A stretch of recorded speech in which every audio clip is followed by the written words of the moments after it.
Hello and welcome to the Parent Survival Kit podcast, from surviving to thriving in your household. My name is Gene Schwalen. Next to me, my beautiful bride, Dr. Sonia Schwalen, pediatric psychologist expert and nationally certified school psychologist.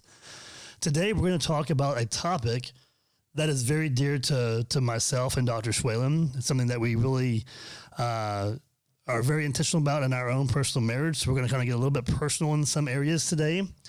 And this will be something that we can build on for other episodes. So I'm saying that in a way being kind of vague because my wife has no idea what I'm going to bring up today. And it's going to be really fun.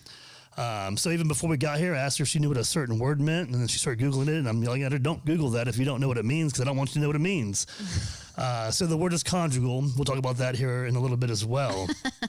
And our producer over here is dying laughing now. So if you hear any laughter in the background, that's Lee. So, but we're going to talk about marriage and really what that means to us, and some things that can definitely help all of our married couples out there, and even those who may not be married yet. Maybe you're living together, maybe you have kids but not married officially. There's all types of scenarios out there, and there's definitely going to be some great information that hopefully you guys can take home and go from surviving to thriving. So let's break that down just a little bit, because I think it's going to help parents understand the connection between a thriving marriage and a thriving household. Yeah, let's do it. Okay. All right. So number one, if you make the woman happy, happy wife, happy life, no, I'm just kidding. So, one thing that Dr. Schwalen and I focus on, and we always have, even before we got married, when we were just dating, is God first, marriage second, and then family and kids and family third, and then everything else falls underneath that. So we know that when our marriage is thriving, our kids are happy, they see us happy, and they thrive as well. It makes a big, huge difference, obviously, in the household. If we're getting along, then everyone else seems to kind of follow suit. And I think, when we say God first, we're talking about the fact that there's something greater than us. There's something bigger than us that is actually what we choose to focus on. That's key here, because as a psychologist, I do couples counseling a lot. It happens. I'm treating the child, but then I end up having to treat the parents and delve into issues of their marriage and communication. And ultimately, there are several sessions that just turn out to be couples sessions because it's needed. And so to meet the need, I go there. And a lot of the time, couples are looking to their spouse to meet every need that they have and continuously discuss or feel unsatisfied, disappointed, or let down. And when me and you, right, we put God first and we understand there's a bigger purpose here, there's something greater than us, but there's also a different way to get our needs met because we invest in our own spiritual relationship with God, then it takes the pressure off, right? We look up instead of to each other for our needs to be met. And it allows us to be more free with each other. Yeah, absolutely. Well, and it comes down to, marriage is hard enough as it is. I mean, you get married, you move in with somebody or whatnot, and you find out all these things you had no idea about before you got married or before you moved in together. And it's like, oh my goodness, what did I just jump into? I can tell you stories about the first few weeks of us being in the same household after we got married. And I'm a neat freak, and just to be quite frank, she certainly is not. So there was, a lot of things we had to... I'm really proud of that. She is very proud of that. But anyway, so what we want to really talk about... I choose to prioritize the important things in life. I want to talk about really the basis of man and woman and marriage and what that really means, because, one thing that we're hit over the head with all the time, men and women, boys and girls, is love, love, love, love, blah, blah, love, love, love. And of course, women, they want all this kind of love, and love is, through diamonds and flowers and chocolates and everything else that's out there that's advertised and marketed. But and even in the church, they talk about love. We want love. We want love. We want love. Well, one thing that Dr. Schwalen and I did before marriage is we went to a marriage seminar called Love and Respect by Dr. Eggerichs and his wife. So we're going to talk about some of those things that we learned and things that we put into practice even to this day, even though that was years ago. But the one thing that really hit home to me was the reality of what's called love and respect. And if you look at the Bible and you dive into the Bible, Ephesians 5:33 says, however, let each one of you love his wife as himself, and let the wife see that she respects her husband. So, and it goes into deeper detail through different verses, but ultimately what the Bible teaches, and really even bigger than that, how we were made, our DNA is that women want love and men want respect. And what does that really mean? So I want to break that down today. What does love mean to you? Women want love. What's love mean to you? Well, I think of resources like the 5 love languages, right? Or so, love isn't for you. It's when you choose to love someone or you say that you love someone, the whole concept is that you're willing to do whatever it takes to speak the other person's love language so that you can help them feel loved. You go out of your way to communicate that love to them. And the 5 love languages, and this is also from a Christian author, are words of affirmation, physical affection, quality time, gift giving, and acts of service. Those are the love languages they talk about. So I definitely think about that. I also think, just from my work in couples therapy, a lot of the times women assuming that their husbands really kind of secretly hate them or don't really love Sometimes them. we kind of do. Like, I don't feel like he really loves me. He doesn't understand me. And so what they're talking about is more of that deeper emotional connection as being a way that they feel like their husband loves them. Yeah, well, I think the love languages is how do we really show love and give love through different acts or different ways. But what you're talking about through couples therapy is really more the emotional thing. And I think, based on Ephesians 5:33, I think it's really more the emotional side of things too. Like, women want to be cherished and just, ultimately we're told to hold our wives blameless and everything. And women are to respect their husband. So when we look back at, if any couple looks back when they first meet, you have the courting period where the guy courts the woman and things are great. Then you have the honeymoon phase, which can last for a week or a year or 5 years, depending on the couple and how intentional they are in their marriage. But if you really think about it, when we first met, there's a few things that are really, really important. We talked on the phone, we text back and forth nonstop. You would respond to me right away. I'd send you little love messages and flirt with you nonstop. You would respond right away and you'd flirt back. And there was all this communication. We could not possibly go to bed each night without talking to each other on the phone, at least for a minute, to say goodnight and I love you and blah, blah, blah, blah, blah. All these, conversations that we had to have throughout the day. First thing in the morning, I'm calling you right away and saying good morning. Those things happen, right? Nonstop. And then as we move throughout our relationship, as time goes on, those things start to dwindle away. We got married, we had children, right? Like, let's put it out there because the audience out there, that's the experience. Yeah, we started a business and, all these other things start taking precedence over really our relationship that's supposed to be put first under God.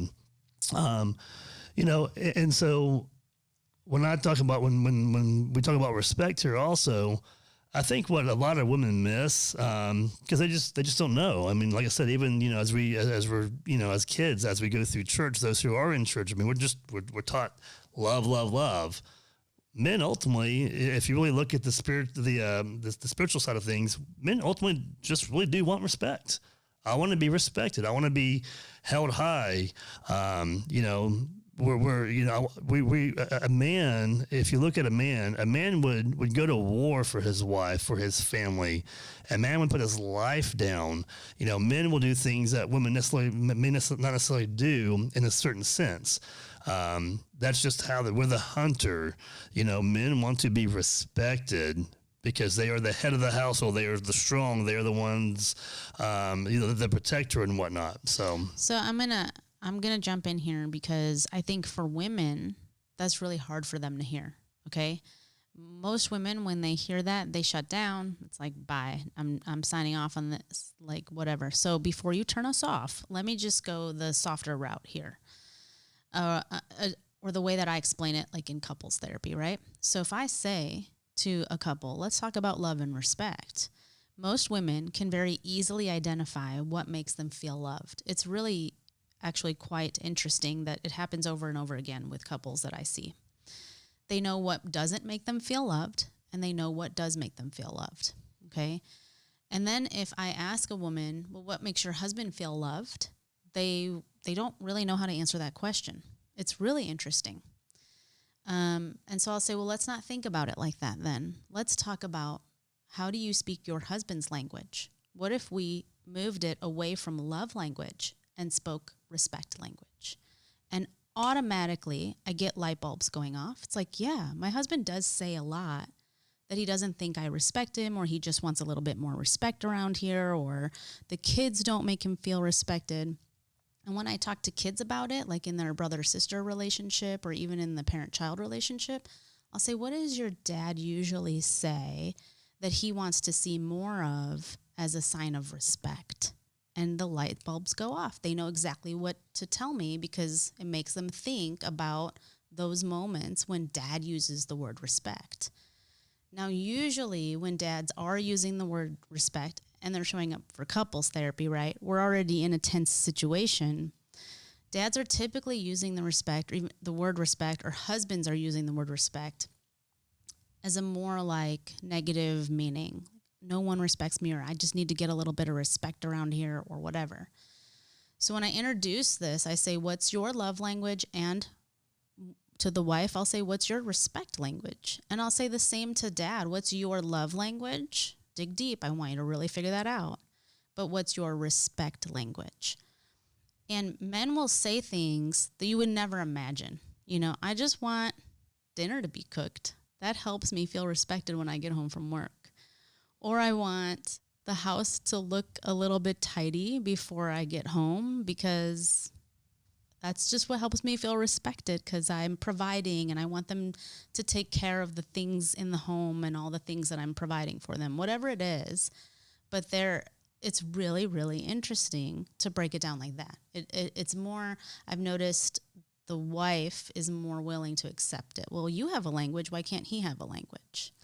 Yeah, and that makes perfect sense. You know, it's one of those things to where, first of all, men have a very hard time communicating what they really feel and what they really need. And that's just how we are. We're, you know, men of very few words, and that's very typical. And again, there's always going to be exceptions to all these things we talk about. But, you know, regardless of who makes the most money in the household or whatnot, men need to feel like they are the head of the household, that they, you know, they are providing, that they are respected, that they are doing a great job taking care of the family and all those things. I mean, that's how we're built. And so without that, we really lose our sense of value and even place in the household. It's like, you know, we're basically, you know, not needed. You know, if we can't be that provider and that protector, then, you know, then we're not needed. I mean, we don't need flowers and candies, and we don't need, you know, sweet little sugar kisses on the cheeks and all those things. I mean, don't get me wrong. A lot of us love those things. We do, but it's not what we need down to our very core, where women do need those things to their very core. So, you know, one thing that we talked about, you know, whenever you're dating and whatnot, there's the conversations, and there is the hand holding and all the lovey-dovey stuff that goes on. But I want to really break down ultimately. So once we are married, you know, really what women want and what men want. And sometimes it's hard for us to really say these things and understand these things, but I think it's very important. So, you know, once the marriage it has been going on for a while, and the honeymoon phase is over, you know, as soon as people get married, let's talk about that, the honeymoon phase. What do we see a lot during the honeymoon phase? We see a lot of conversations still going on, a lot of walking and talking and holding hands, and then love and lovey-dovey. Cooking together. Doing all kinds of things together. You can't be apart. Oh my gosh, we were apart for 7 hours. That's the longest ever. You know, I just got back from work. You know, and there's also typically a lot of sex going on, you know. As soon as you get married, there's a whole lot of sex going on. Some usually daily, right? Sometimes more than once a day. And then once that subsides, what happens? Now it's, we're lucky if we can get it once a week in some cases, So I really want to talk about that because it really makes a lot of sense of how we're really filled up. And so one thing we learned, and we found it so true, and we still find it so true to this day, no matter where we're at in our marriage, at different times. Sometimes you hate me, sometimes you love me, sometimes you don't really like me at all. But one thing that's true is that men want sex and women want to talk. They just want to talk. They want to be heard. They want to sit down with their man and talk. And we find this so true. When my wife is the happiest is whenever I come home from work or we're done with work for the day and she wants me to ask her, how was your day? And really ask to really want to know how her day is. Not just to hear the word fine. Oh, okay, great, honey. Oh, no, honey, I'm not done yet. I want to tell you how my day was.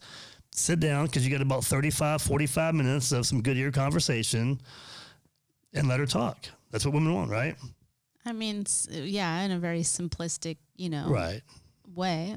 It's that emotional connection. It's that eye contact. It's the man not coming in and trying to fix all her problems. It's actually him saying, tell me more. Tell me more and tell me more and tell me more. And pay attention and figure out, how to keep track of every single detail I throw in there. Yeah, all the spider webbing that goes on and going from one person to another. I'm sorry, you talking about Susie? No, you're talking about somebody else now? Oh, I'm sorry, what? And we find that so true. Women just want to talk about all these different details. But yet when it comes to a guy, I can go on a weekend getaway, with one of my buddies and I mean, we could go hunting where it's just isolated and we're just hanging out together all weekend with no distractions except for a deer stand and maybe a deer that passes by and a gunshot that may go off like once or twice or not, and so we have plenty of time for conversation and deep conversation. I come home and my wife's like, what'd you guys talk about? Nothing. What do you mean nothing? Come on, what'd you talk about? Nothing. I don't know. And the real answer is we did talk about nothing that was important and I can't really remember and I don't really care to remember because it really wasn't that big of a deal. And if it was, it's long past and gone anyway, and that's really true. I mean, if we really think about how men can go fishing for hours and not say one word to each other, but just enjoy the fact that they're there shoulder to shoulder fishing. That's really all that matters. If you look at bars, when bars were created back in the late, 1800s or whenever they were developed over in Europe, they were just the bar, one single big piece of mahogany wood, chairs, at the bar, and men would go because women weren't allowed to go to the bars those days. It was just all for men, and they would sit at the bar, shoulder to shoulder. Yeah, they didn't need the eye contact. They didn't even really need the conversation. Oh, how's it going? Good. How's your wife? Great. All right, man. How's work? Oh, just another day. Just another day. And that's just how it is with guys. So we're not used to all this conversation being, face to face and just sitting there listening for hours. It's just really hard work for us. One thing that stood out from that Love and Respect conference we went to was when Dr. Egerich said, he kind of makes jokes. It's really funny. I think it's funny because it's so true and people just laugh because they know how true it is. The joke is, women are always like, he wants it again, oh my gosh, and it kind of gets to that point. And if you think about what women want to do, which is talk and connect and find intimacy in that way, men are usually like, again, we have to talk about what the kids did again, right?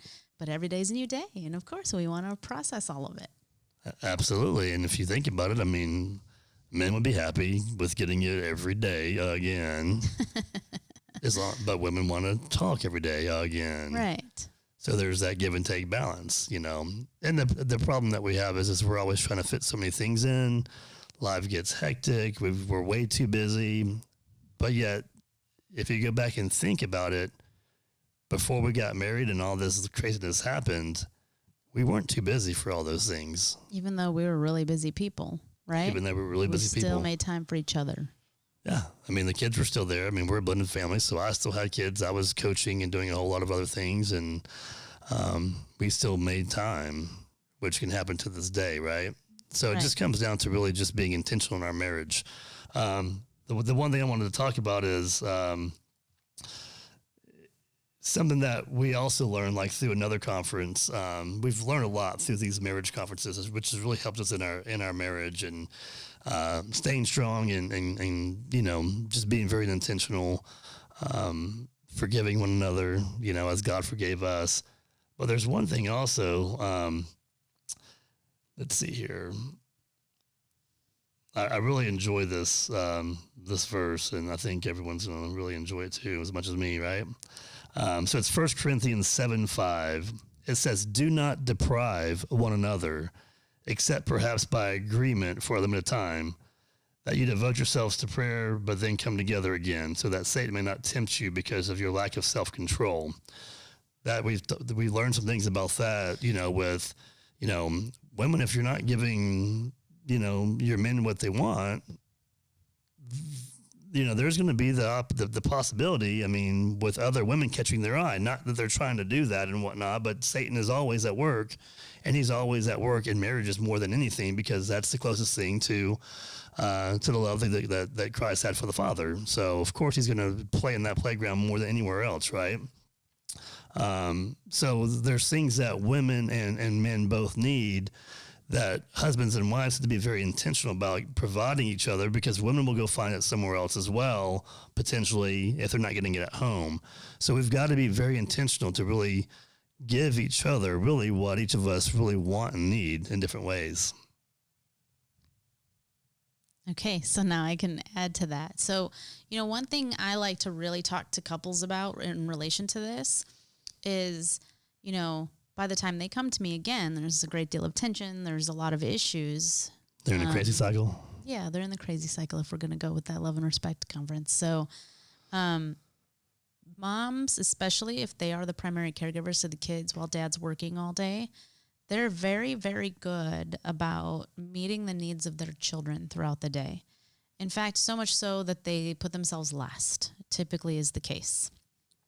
And I will look at both in the couple, and I will say, dads are usually really good at putting themselves last too. Like, they're pretty good caretakers when they are involved during the day. And so I'm usually able to kind of speak to both of them about that, in terms of, you're there for your child, this little dependent on you for every little emotional, physical need, all their comfort, all of it is coming from you. And from a psychological perspective, essentially, as adults, we're just bigger versions of us when we were kids, and we're like mature enough, and our brain is developed enough now to like also have to deal with all the stuff we went through as kids. And so what we went through as kids, what we learned or didn't learn, affects the marriage. Okay, so we do come with baggage. And so ultimately, wherever your spouse's parents didn't provide is also going to be a big gaping issue in the marriage, okay? And so I'll bring that up.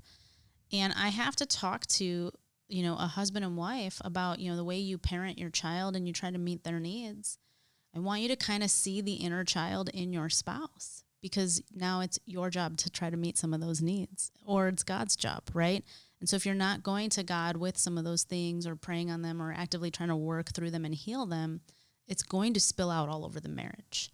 And so Dr. Eggerichs always said, what's the issue when the issue is not really the issue?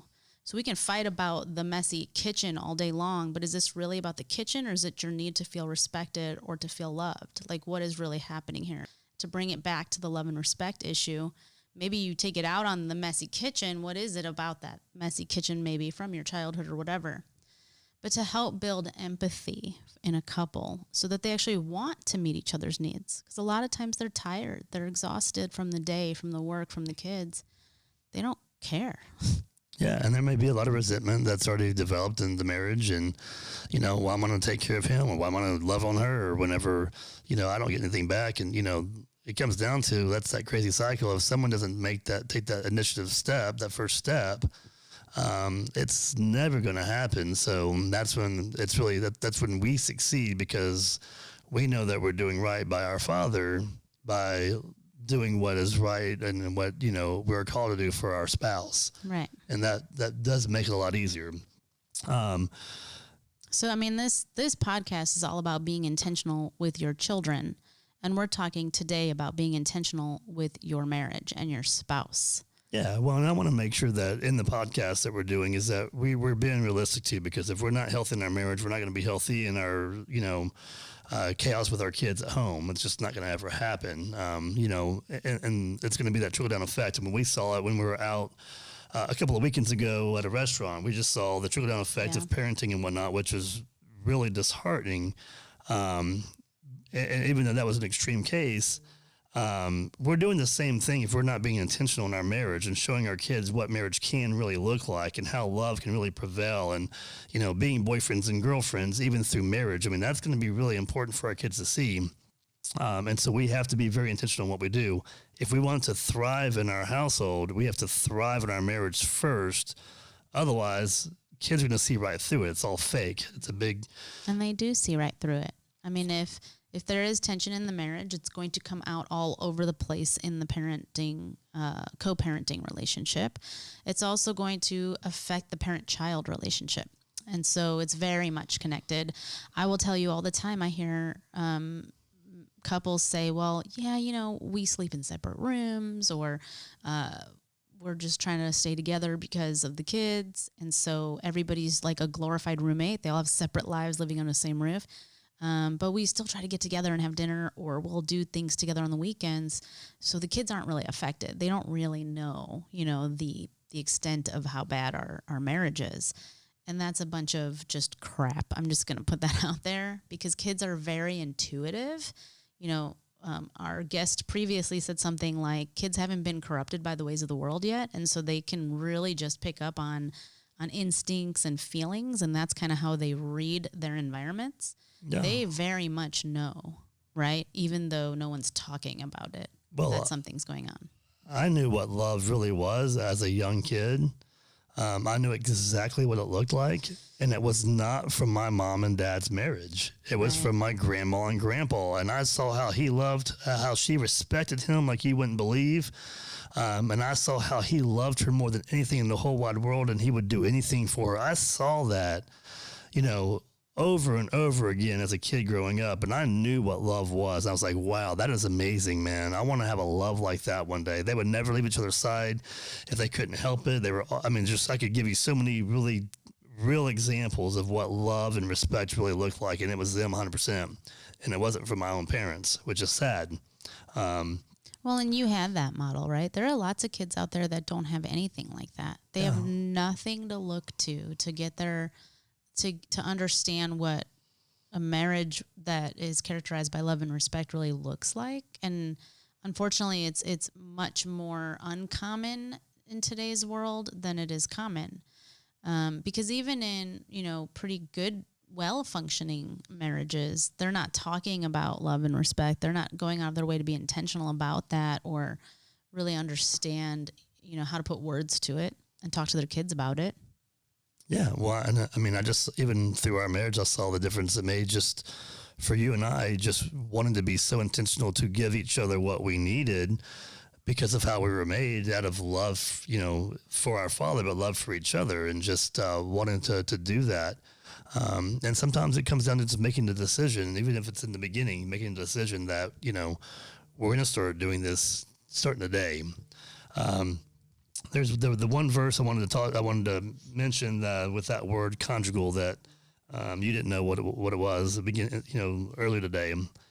It's 1 Corinthians 7:3-4. The husband should give to his wife her conjugal rights, and likewise the wife to her husband. For the wife does not have authority over her own body, but the husband does. You hear that, wives? Likewise, hold on a second. Likewise, the husband does not have the authority over his own body, but the wife does. Oh, you hear that, husbands? I think the husbands get the bigger end of the stick on that one, because of how we're made, men want sex. You know, And that's not to say women don't, I right? know. But we're just talking in like very simple terms right now. yes, if you ask a man what he wants more than anything, it's gonna be sex. I mean, it's just how it is. What do women want to do? Let's go for a walk and talk, honey. Let's have dinner and talk, you know, and that's cool. But we have to make that time for each other. All right. Did you have anything you want to close with? I think that it's great that you brought this up. I think it's really cool that we're putting ourselves as like the model and the example out there, and talking about how the marriage is really the devil's playground. I mean, you know, the church's perspective on it, when you're going to certain churches, at least, is that it is an area that the devil wants to rip apart, because if their marriage is not strong, the household isn't strong, and then ultimately our society continues to struggle. Yeah, it affects our kids. I mean, there's all kinds of, you know, research about kids and the effects of divorce and single mom, single dad, you know, parenting and all the things that happen. We had some episodes regarding, you know, the just statistics about, you know, Foster kid and incarceration and crime levels and all the different impacts it has when the home is not intact and the marriage is not intact. yeah. And And so- you know, the bottom line is, I mean, when we look at it, when we come home from work, our day is done. Don't we want to come home and just be in love and be respected and have fun? Because you didn't get married. Most people don't get married because they hate each other in the beginning and didn't have any fun together, right? I mean, we had lots of fun. It was exciting. I mean, you know, the women were getting all the talking they wanted in, and the men were lusting. I cannot wait until we get married, and you know, all these things that happen within the relationship. It's just it's real stuff, right? So we can still live that every day. There's just ways of doing that. Does it mean every day's going to be easy? Does it mean our days are perfect all the time? Absolutely not. No, but I will tell you, like, our strategies to make that happen. I mean, we are intentional about spending our quiet time with God. We're in prayer. We are putting him first, our relationship with him first, and that keeps us focused, right? And so when we're good with him, then we can be even better with each other and with our family. Yeah, you know, we have our morning routines and, you know, trying to keep ourselves as healthy, spiritually, physically, mentally, emotionally. You know, those are very key, you know, things that we work really hard on. And it does make a big difference. I mean, we've got a 3-year-old and almost 2-year-old. I mean, there was a long time where we had 2 under 2 and life was very, very tough. It still is tough with a 17-year-old and 8-year-old as well. I mean, we have our days and it's a struggle, but we do our best to make time for each other. And when we don't, we get angry at each other and we realize that we're not giving back to each other the way we need to. Mm-hmm. So, all right. Well, you heard it here. Love and Respect, Dr. Eggridge. If you haven't heard of it, you can definitely go check that out. Definitely something we would recommend to all couples before you get married. And of course, after you are married. And just do your own research. You know, women want love. They want to talk. They want to tell about their day and how great it was and how bad it was and all the things they want to talk about. And men, they get their emotional Well, they tanks. want respect. They want respect, and they get their emotional tanks filled up a different way. Yeah. All right. Thanks for joining the Parents of Advocate podcast. We will see you next week.